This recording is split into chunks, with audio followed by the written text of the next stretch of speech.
Yun, good morning po sa lahat. Oras pong ito, tayo po yung mag-aabang muli sa ating mga ibon. So, ang training po ng ating mga ibon, pinaka-mid-toss o pagpag po nila ay Villasis, Pangasinan. So, abang-abang po tayo ngayon. Gawa ng, ayan, medyo kabado tayo dahil parang masama ang panahon.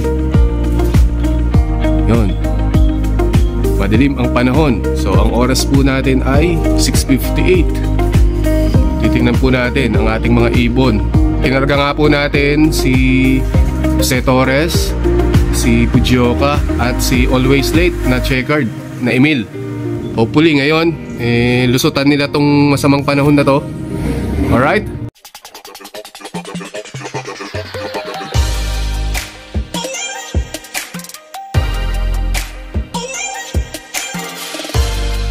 Yan tayo, gumanda ang panahon.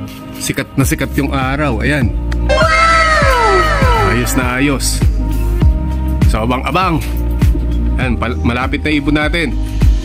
Oras ay 8:02. Alright, let's go!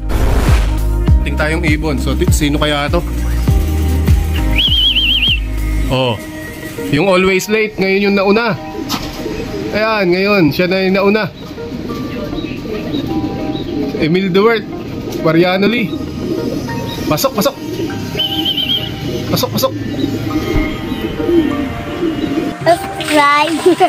Ayan, dumating na din si JT. Ayan o, ayaw pa niyang bumaba o. O, baba, baba.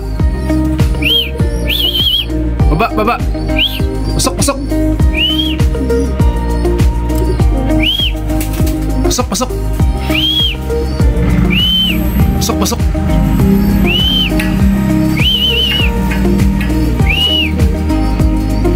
Pasok, pasok.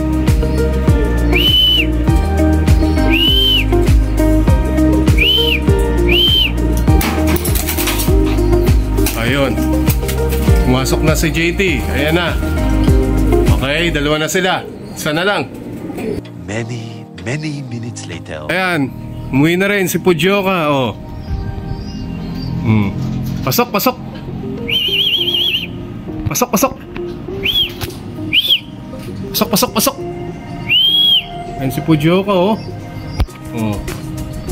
Hindi naman pagod eh, oh. Mabagal lang talaga sila lumipad. Nako po.